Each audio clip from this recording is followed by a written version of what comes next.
So after last night's brand new Stranger Things Season 2 promo, a lot of people asked me if I could give my thoughts and speculation on what is going on. Now, a lot of people mostly wanted me to specifically talk about the giant kaiju-like creature that we see in the trailer. Now, obviously, there isn't much to go by on this, but I am going to speculate quickly about it and kind of give you guys my thoughts. So first, let me just take a second and talk about the monster from the first season, which officially we still don't know its name, but we do know that it is referenced to as the Gorgon, or as we're just going to keep calling it, the monster. Now, when it comes to speculating about this brand new giant one, I'm definitely going to say with like 99.99% certainty that this is definitely not a grown-up version of the monster from the first season. Now, I'm not referencing exactly the same exact monster from the first season because obviously that one is deceased.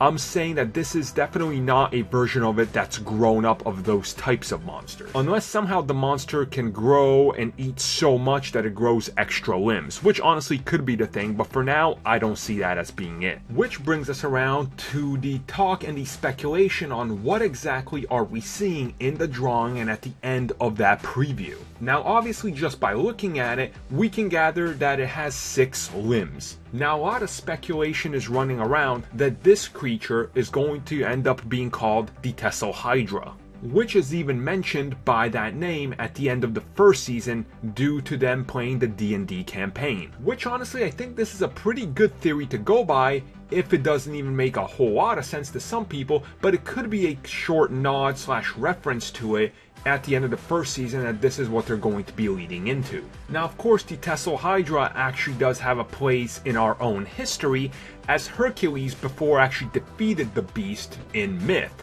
And of course, if you chop off one head, it really doesn't do much, as the head can just be regrown. And in D&D, this is a hybrid creature. So one thing we know for sure is that this creature is probably going to be the big highlight of the season, but of course it can't be the only threat because that wouldn't make sense. So if we're going to see any offspring of it or the return of form from the original monsters still remains to be seen. I'm honestly assuming that this is going to be quote unquote like the end boss that we've seen maybe like the last 1 or 2 episodes. So you guys let me know your thoughts on this. Do you believe these theories? Do you think they're just crazy?